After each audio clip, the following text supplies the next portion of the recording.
জন্য মুমিনরা চাইলেই চট করে রেগে যেতে পারে। এজন্য রাগ নিয়ন্ত্রণের দরকার আছে না নাই? এজন্য আল্লাহ বললেন, والذين ينفقون أموالهم في سبيل الذين ينفقون في السراء والضراء والكاظمين الغيظ والعافين عن الناس। মুমিন বান্দার মুত্তাকিদের প্রথম গুণ দান করে, মুত্তাকিদের দ্বিতীয় গুণ তারা রাগকে হজম করে। সুবহানাল্লাহ পড়ে। রাগকে কি করতে হবে? জোরে বলেন, কি করতে হবে? আল্লাহ রাসূল বললেন, লাইসা শাদীদু বিসসুরআ, কুস্তি খেলে যে অন্যকে মাটিতে শুইয়ে দিতে পারে সে আসল শক্তিশালী না। ইন্নামাশ শাদীদুল্লাযী ইয়ামলিকু নাফসাহু ইনদাল গাদাব, রাগের মাথায় যখন নিজেকে যে নিয়ন্ত্রণ করতে পারে আল্লাহর কাছে ওই ব্যক্তিটাই শক্তিশালী। কুস্তি খেলে আরেকজনের শোয়ায় দিলেন, এ শক্তিশালী না, বরং শক্তিশালী তো সে যে রাগের সময় নিজের উপর নিয়ন্ত্রণ রাখে। He can control himself in the time of anger. যখন সে রেগে যায় তখন সে নিজেকে নিয়ন্ত্রণ করতে পারে, সেই শক্তিশালী। কুস্তি খেইলে আপনি হোতায় দিলেন আরেকজনকে, আপনি শক্তিশালী না। এজন্য রাগকে নিয়ন্ত্রণ করতে রাজি আছেন তো? এক সাহাবী এসে বলল, ইয়া রাসূলুল্লাহ আউসিনি, ইয়া রাসূলুল্লাহ, ও নবী আমারে নসিহত করেন, আমারে কিছু উপদেশ দেন। বিশ্বনবী বললেন, লা তাগদাব, তুমি রেগে যেও না। সাহাবী বললেন, আরেকটা উপদেশ দেন। বিশ্বনবী বললেন, লা তাগদাব, রেগে যেও না। সাহাবী বললেন, ও নবী আরেকটা উপদেশ দেন। বিশ্বনবী তৃতীয়বারের জন্য বললেন, ও সাহাবী তুমি রেগে যেও না, লা তাগদাব, রেগে যেও না। কারণ রেগে গেলেন তো হেরে গেলেন, রেগে গেলেন হেরে গেলেন। অনেকে আপনারা রাগাতে চাইবে নানাভাবে, কিন্তু আপনি রাখবেন না। আপনার সাথে ঝগড়া করতে চাইবে, পায়ে পাড়া দিয়ে ঝগড়া করতে চায়, এরকম আছে না নাই? আপনারা রাগাতে চায়, ফুসলাতে চায়, কিন্তু মুমিনরা, মুত্তাকিনরা তারা যেন তেন কোনো কারণে রেগে যায় না, তারা তাদের রাগকে হজম করে। আলহামদুলিল্লাহ পড়েন। আল্লাহ রাসূল সাল্লাল্লাহু আলাইহি ওয়াসাল্লাম কখনো রাগতেন না, কখনো না। ওনার উপর অনেক অত্যাচার হয়েছে, উনি রাগেন নাই, উনি ক্ষমা করে দিয়েছেন। কি করেছেন? আল্লাহ রাসূল সাল্লাল্লাহু আলাইহি ওয়াসাল্লাম যখন মক্কায় নামাজ পড়তেন, আল্লাহ রাসূল সাল্লাল্লাহু আলাইহি ওয়াসাল্লাম যখন রুকুতে যেতেন, সিজদায় যেতেন, পিঠের উপরে পচা উটের নাড়ি ভুঁড়ি চাপিয়ে দেয়া হতো। আল্লাহ রাসূল কখনো রেগেছেন? কথা বলেন। তায়েফের ময়দানে দাওয়াত দিতে গেলেন, পাথর মারা হলো, তিনি রেগেছেন? বাড়ি থেকে বের করে দেয়া হলো, বাধ্য হয়ে মক্কা থেকে মদিনায় হিজরতে গেলেন। মক্কার দিকে তাকিয়ে তাকিয়ে চোখের পানি ছাড়লেন আর বললেন, মক্কা তু আহাব্বুল বিলাদ ইলাইয়া, আমার কাছে সবচেয়ে প্রিয় শহর মক্কা শহর। লাউলা উখরিজতু লামা খারাজতু, আমার যদি বের করে দেয়া না হতো মক্কা থেকে জীবনে কোনোদিন আমি বের হতাম না। তারপরেও বিশ্বনবী রাগেন নাই। ব্ল্যাক ম্যাজিক করে 6 মাস বিশ্বনবীকে অসুস্থ করে রাখা হয়েছে, তিনি রাগেন নাই। আল্লাহ রাসূল সাল্লাল্লাহু আলাইহি ওয়াসাল্লাম একবার উটের উপর চড়ছিলেন। ইন দ্য মিন টাইম এক বেদুইন এসে বিশ্বনবীর গায়ের চাদর ধরে টান দিলেন। হাদিসের বর্ণনাকারী সাইয়েদনা আনাস রাদিয়াল্লাহু তাআলা আনহু, উনি বলেন, কুনতু আমশি মা রাসূলিল্লাহ, আমি একবার রাসূল সাল্লাল্লাহু আলাইহি ওয়াসাল্লামের সাথে হাঁটছিলাম। ওয়া আলাইহি বুরদুন নাজরানি গলিযুল হাশিয়া, আর রাসূল সাল্লাল্লাহু আলাইহি ওয়াসাল্লামের গায়ে ছিল চাদর। কি ছিল? আপনারা আজকে চাদর গায়ে দিয়ে আসছেন? কেউ আসছেন? অনেকে। এই যে আমরা চাদর গায়ে দেই, আমাদের চাদরের এই পাশে মাঝে মাঝে কিছু ডিজাইন করা থাকে না? নাজরান দেশ থেকে নিয়ে আসা বিশ্বনবীর ওই চাদরের এইখানে খসখসে ডিজাইন ছিল।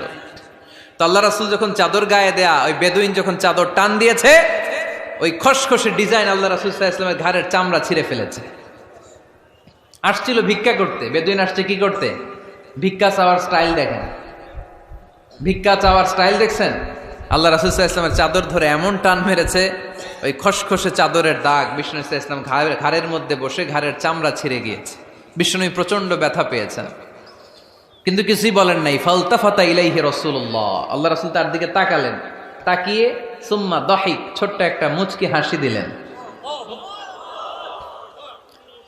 মুচকি হাসি দিলেন। ভিক্ষা করতে আসছে, চাদর ধরে টান মেরা ঘাড়ের চামড়া ছিঁড়ে ফেলছে, আর বলতে শুরু করছে, ইয়া মুহাম্মদ মুরলি মিন মালিল্লাহ, আল্লাহর যে সম্পদ আছে বাইতুল মালের সম্পদ থেকে আমার কিছু দাও, আমার কিছু নাই। আল্লাহ রাসূল সাল্লাল্লাহু আলাইহি ওয়াসাল্লাম ফাদাহিক, একটা মুচকি হাসি দিলেন, দিয়ে সে যা চেয়েছে তার হাতে সেটা উঠিয়ে দিলেন। চিল্লায় পড়েন সুবহান। তার মানে আমার নবী সহজে রাখতেন না। ওনার গায়ের উপর, দেহের উপর অত্যাচার করা হলে বিষ্ণু সাল্লাল্লাহু আলাইহি ওয়াসাল্লাম কখনো রাগেন নাই।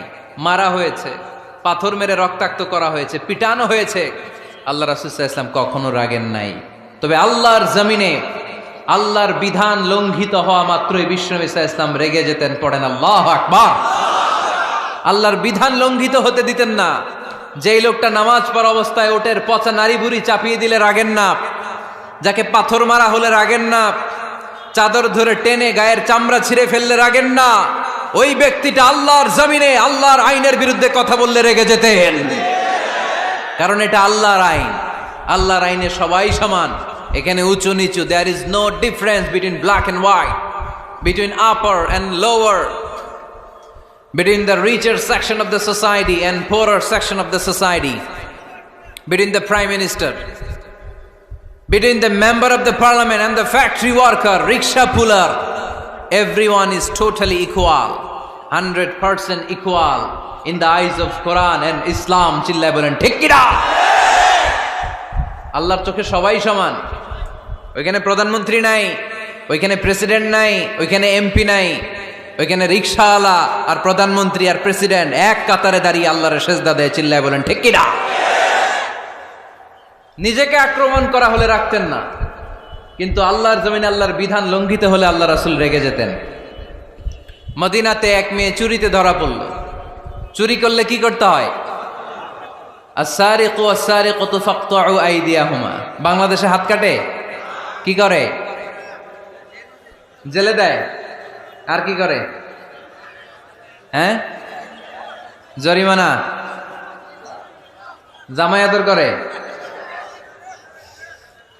না। বিধান হচ্ছে হাত কেটে দাও। If anyone steal something precious, the government, the authority should cut down his right hand. আইনটা কার? বাংলাদেশে এরকম চোর আছে না নাই? দেশের টাকা পাচার করে, আছে না নাই? হাজার হাজার টাকা কুচি কুচি করে বগুড়ার এক পানির মধ্যে, খালের মধ্যে দেখলাম। আহা, জনগণ খেতে পায় না আর মানুষ টাকা কুচি করে জঙ্গলে ফেলে দিয়ে আস। এগুলো কত বড় ডাকাত! একটা চোর, ওকে ধরে যদি হাত কেটে টেলিভিশনে প্রচার করে দেয়া হতো, 17 কোটি মানুষ যদি দেখতো, এই দেশে আর চোর খুঁজে পাওয়া যেত না। বনু মখজুমিয়া গোত্রের এক নারী চুরিতে ধরা পড়ল। সাহাবীরা যে বললে, ইয়া রাসূলুল্লাহ, অনেক বংশীয় মেয়ে, আপনি হাত কেটে দিয়েন না, মাফ করে দেন। কি করেন? আল্লাহ রাসূল সাল্লাল্লাহু আলাইহি ওয়াসাল্লামের চেহারাটা আগুনের গোলার মতো লাল হয়ে গেল, রেগে গেলেন। আল্লাহ রাসূল বললেন, এত বড় সাহস পেলে কোত্থেকে? এটা আল্লাহর আইন। চিল্লায় বলো, কার আইন? লাউ কানাত ফাতিমাতু বিনতি মুহাম্মদ সারাকাত লাকাতা মুহাম্মাদুন ইয়াদাহা। আরে বনু মখজুমিয়া গোত্রের মেয়ে তো দূরের কথা, আমার কলিজার টুকরা ফাতেমাও যদি চুরিতে ধরা পড়তো, আমি ফাতেমার ডান হাত কেটে দিতে 1 সেকেন্ডও দেরি করতাম না। কারণ বিধানটা কার? এত মাইট দেয়া হলো বিশ্বনবীকে, এত অত্যাচার করা হলো, তিনি রেগে যেতেন না। কিন্তু আল্লাহর জমিনে আল্লাহর বিধান লঙ্ঘিত হলে তিনি রেগে যেতেন, ঠিক কিনা? এজন্য আমাদের রাগটাও হতে হবে এমন, অপ্রয়োজনে আমরা রাখবো না। কিন্তু আল্লাহর জমিনে আল্লাহর বিধান যদি লঙ্ঘিত হয়, দুর্বলের উপর যদি সবলের অত্যাচার হয়, সমাজে যদি বিশৃঙ্খলা তৈরি হয়, তখন মুমিন রাগান্বিত হবে, বজ্র কণ্ঠে গর্জে উঠবে। চিল্লায় বলেন ঠিক কিনা? এছাড়া মুমিন রাগকে নিয়ন্ত্রণ করে, এটা মুত্তাকিদের বৈশিষ্ট্য। আল্লাযীনা ইউনফিকুনা ফিস সাররাই ওয়াদ দাররা। মুত্তাকিনদের প্রথম গুণ, তারা দান করে। 2 নাম্বার গুণ, রাগকে হজম করে। রাগকে হজম করতে রাজি আছেন সবাই? আজকে থেকে রাগটার একটু কমানো যাবে, থামানো যাবে তো? আল্লাহ তুমি কবুল করো, পড়ি আমিন। আল্লাহ রাসূল সাল্লাল্লাহু আলাইহি ওয়াসাল্লাম রাগ কমানোর কিছু পদ্ধতি আমাদেরকে শিখিয়েছেন। 2 সাহাবী ঝগড়া লাগলো, কথার পিঠে কথা, কথার নাম লতা। ঝগড়া করতে করতে এক সাহাবী রেগে মেগে আগুন। আল্লাহ রাসূল দেখতে লাগলেন আর বললেন, ইন্নী লা আ'লামু কালিমা লাউ ক্বালাহা লা যাহাবা যা আনহু। নিশ্চয়ই আমি এমন এক বাক্য জানি, এই বাক্যটা যদি এই সাহাবী পড়ে, তাহলে তার রাগ মুহূর্তের মধ্যে ঠান্ডা হয়ে যাবে। ওই সাহাবী বলল, ইয়া রাসূলুল্লাহ, বাক্যটা কি আমারে শিখিয়ে দেন, আমি চাই আমার রাগটা যেন থেমে যায়। আল্লাহর রাসূল বললেন, তুমি পড়ো আউযু বিল্লাহি মিনাশ শাইতানির রাজীম। সবাই পড়েন, আউযু বিল্লাহি মিনাশ শাইতানির রাজীম। তাহলে রাগ কমানোর দোয়ার নাম কি? সবাই বলেন, আউযু বিল্লাহি মিনাশ শাইতানির শাইতানির রাজিম। এটা হচ্ছে 1 নম্বর